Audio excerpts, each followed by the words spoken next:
Hi everyone. পূর্বের ভিডিওতে আমরা শিখেছি কিভাবে একটা ডাটা ডেসক্রাইব করতে হয় এবং এই ডেসক্রাইবের প্রতিটা কলামের মিনিং, রো এর মিনিংগুলো কি আমরা একটু দেখি।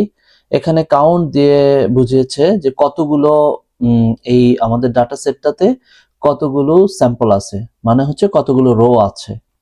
এখানে 891 মিন হচ্ছে প্রতিটা ফিচারের, এখান থেকে যদি আমি প্রতিটা ফিচার দেখি এর সব কয়টা এই ডাটা সেটের সব কয়টা ভ্যালুর গড়, যেটাকে মিন গড় ভ্যালু এখানে দেখাচ্ছে প্রতিটা ফিচার্স বা কলামের গড় ভ্যালু।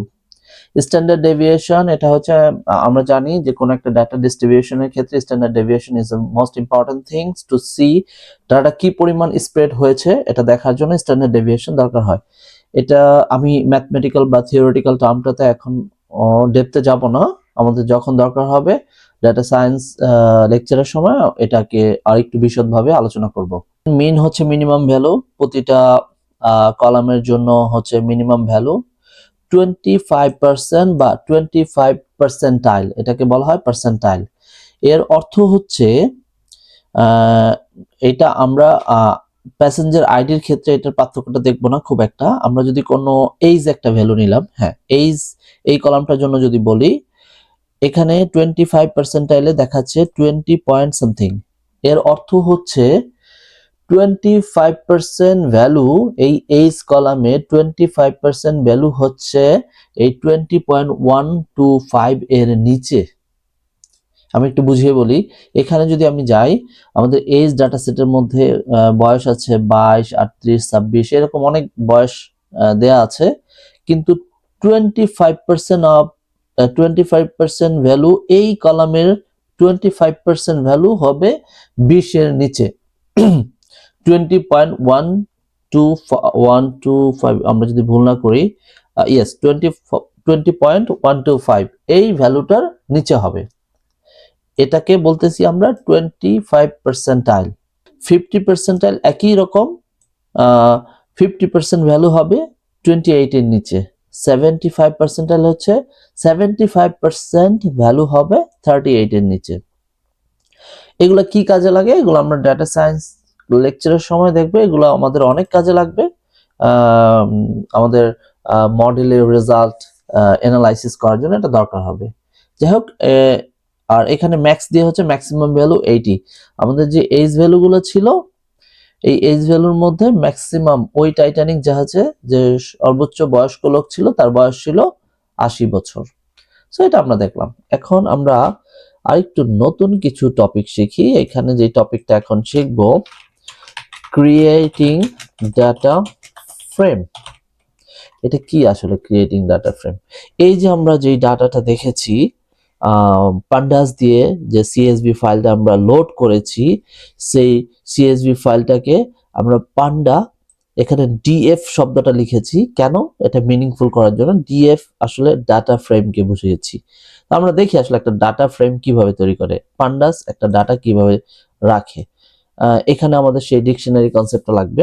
আমরা যদি একটা এরকম ডিএফ এমটি একটা ডাটা ফ্রেম তৈরি করতেছি, পিডি ডট ডাটা ফ্রেম একটা ফাংশন আমরা নিলাম। সো এই যে আমাদের যে ডিএফটা ছিল এখানে, এই ডিএফটা আর এই ডিএফ এমটি দুইটা আসলে একই ডাটা টাইপ, একই ধরনের ভেরিয়েবল, কিন্তু এটার মধ্যে আমরা কিছু দেই নাই। এখন যদি আমরা ডিএফ এমটি এটার হেড দিয়ে দেখতে চাই যে ফার্স্ট 5টা ভ্যালু আসলে কি, ও কিছুই দেখাবে না, আমাদেরকে একটা এমটি দেবে, এর মধ্যে তো কিছু নাই আসলে, ও দেখাবে কি করে? সো আমরা দেখি আসলে একটা ডাটা ফ্রেম যদি আমরা ম্যানুয়ালি তৈরি করতে চাই এরকম করে, এবং সরি, আমরা যদি এরকম করে তৈরি করতে চাই তাহলে সেটা কিভাবে করতে পারি, এটা আমরা দেখব এটা কিভাবে তৈরি করা যায়। তো সেটা তৈরি করার জন্য আমরা এখানে স্টুডেন্ট ডিক্ট একটা ডিকশনারি নিলাম স্টুডেন্ট নামে। সেই ডিকশনারির মধ্যে কি দিব, নেম, নেমটা আমরা একটা লিস্টের মধ্যে বা অ্যারের মধ্যে দিয়ে দিলাম, এরকম যে নেমের মধ্যে আছে তিনটা নেম দিলাম ABC, তিনটা ধরে নিলাম, তিনটা মানুষের নেম ABC। তারপর নিচ্ছি হচ্ছে আমরা এইজ, এই এইজের মধ্যে একটা লিস্টের মধ্যে দিয়ে দিই, এইজ নাম্বার হবে 24, 18 and 17 এরকম করে দিয়ে দিলাম। তারপর আমরা নিলাম হচ্ছে রোল নাম্বার, রোল। এখন এটার মধ্যে দিয়ে দিলাম 1 2 3 1 2 3। সো আমাদের একটা ডিকশনারি আমরা নিলাম স্টুডেন্ট ডিক্ট নামে।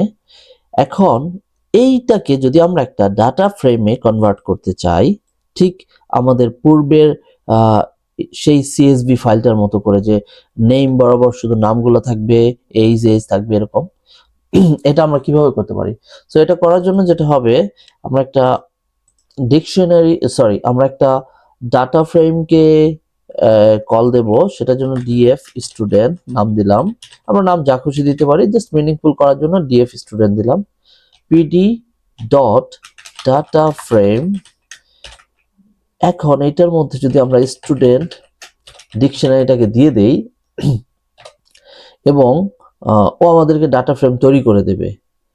ডাটা ফ্রেম তৈরি করে দিলে আমরা যদি এখন লিখি DF underscore student dot head, আমরা দেখি কি দেখায়। আমরা দেখতেছি ও আমাদের একটা ডাটা ফ্রেম তৈরি করে দিল, যেখানে নেম হচ্ছে ABC, এইজ হচ্ছে 24, 18 এরকম করে সবকিছু। এটাকে আরেকটা জিনিস করতে পারি, সেটা হইতেছে এখন এই ডিকশনারিটাকে যদি আমরা এরকম করে দেই, ডেসক্রাইব করতে চাই, DF underscore student dot describe, আমরা দেখবো সেই একইভাবে ও আমাদেরকে ডেসক্রাইব করে দিয়েছে। যেহেতু আমাদের একটাই হইতেছে, এখানে আমাদের ফিচার্স আছে এইজ, রোল, নেম যেহেতু স্ট্রিং বা ক্যারেক্টার, ওইটাকে ও ডিসক্রাইব করবে না, ও শুধু নিউমেরিক গুলোকে ডিসক্রাইব করতেছে। তো আমরা একটু দেখি আমাদের ডিসক্রাইব গুলো আসলে ঠিক আছে কিনা। এখানেও বলতেছে তিনটা ভ্যালু আছে, তিনটা আছে। মিন হচ্ছে এইজ এর মিন, যদি আমি এটাকে গড় ভ্যালু করি 19.66 এরকম, এটা ট্রু। তার স্ট্যান্ডার্ড ডেভিয়েশন হচ্ছে 3.78 সামথিং। স্ট্যান্ডার্ড ডেভিয়েশন যদি আমি ডিস্ট্রিবিউশন করি, যে একটা থেকে আরেকটা দূরত্ব অনেকটা 3.78 এর মতোই। মিনিমাম ভ্যালু হচ্ছে 1, ম্যাক্সিমাম ডেফিনেটলি 3 আমরা দেখতে পাচ্ছি। রোলের ক্ষেত্রে এইজের মিনিমাম হচ্ছে এখানে 17 আছে, ম্যাক্সিমাম আছে 24। হ্যাঁ, এখন যদি আমরা দেখি 25%, তার মানে হচ্ছে 25% ভ্যালু হচ্ছে 17.5 এর নিচে। হ্যাঁ, এটাকে যদি আমরা দেখি যে হ্যাঁ, তিনটা 100% কে 3 দিয়ে ভাগ দিলে এরকমই হয় আসলে। 50% হচ্ছে 18 এর নিচে, এটা 18/18 এর নিচে, এটা ঠিক আছে। 75 21 এর নিচে, আমরা এগুলো দেখি যে সবগুলোই ঠিক আছে। রোলের ক্ষেত্রে ঠিক আছে, তার মানে আমাদের ডেসক্রাইবটা দিয়ে আমরা একটা ডাটাকে ডেসক্রাইব করতে পারি। এখন আমরা আরেকটা জিনিস দেখব, সেটা হচ্ছে কোন একটা ডাটা ফ্রেমের মধ্যে for example DF dot head, আমাদের যে ডাটাটা ছিল, আমরা যখন রিয়েল ডাটা নিয়ে কাজ করি, রিয়েল ডাটার ক্ষেত্রে আমরা একটা প্রবলেম থাকে, সেটা হচ্ছে আমরা দেখতে পাই যে আমি যদি এখানে 10 দিই, 10টা রো দেখতে চাই, তাহলে 10টা রোর ক্ষেত্রে আমরা দেখব এইখানে এইজ ভ্যালুটা এইখানে নান, NaN, নান আছে। নান অর্থ হচ্ছে এই ভ্যালুটা নাই আসলে। এটাকে আমি জিরো বলতে পারবো না, বা কোনো ভ্যালু আছে তাও বলতে পারবো না। মেমোরিতে আসলে কোনো ভ্যালুই নাই। এই এই প্যাসেঞ্জারের জন্য, যেই প্যাসেঞ্জারের নাম হচ্ছে জেমস, মিস্টার জেমস, ওর জন্য ওর এইজ ভ্যালুটা কোনো একটা কারণে এন্ট্রি নেওয়া হয় নাই। হয়তো সেটা কোনো একটা ভুলবশত বা কোনো একটা কারণে ওই সময় সেই টাইটানিক জাহাজে যখন তারা টিকিট ক্রয় করছে, এই ভ্যালুটা ছিল না, মিসিং ছিল। এরকম অনেকের ক্ষেত্রে কেবিন ভ্যালু মিসিং আছে, এরকম। এখন কথা হচ্ছে, যখন আমরা একটা মডেল ট্রেন করব, আমাদের তো এই ভ্যালুগুলো দরকার সব। ট্রেন করার জন্য প্রতিটা ভ্যালু। আমি তো নান ভ্যালু রাখতে পারবো না, মডেল তো এটা চেনে না এটা কি। সো আমার প্রথমত আমাকে দেখতে হবে যে নাল ভ্যালু কতগুলো আছে এবং সেটাকে কি করতে পারি।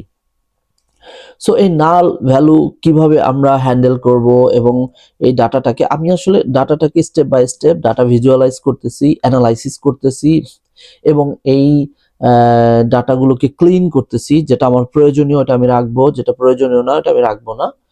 এবং ফাইনালি ডাটাটা যখন আমার প্রস্তুত হবে তখন আমি সেই ডাটা দিয়ে আমি কোনো একটা আর্টিফিশিয়াল ইন্টেলিজেন্স বা মেশিন লার্নিং মডেলকে ট্রেন করব, যাতে করে ও অন্য কোনো প্যাসেঞ্জারটা জিজ্ঞেস করলে যেটা ও দেখে নাই এখনো পর্যন্ত, আনসিন কোনো একটা জিনিস জিজ্ঞেস করলে ও যাতে বলে দিতে পারে, প্রেডিক্ট করতে পারে কারেক্টলি। সো এই অ্যানালাইসিস গুলো নিয়ে আমরা সামনের ভিডিওতে আরো আলোচনা করব। এই ভিডিওটা এই পর্যন্তই, দেখা হবে পরবর্তী ভিডিওতে।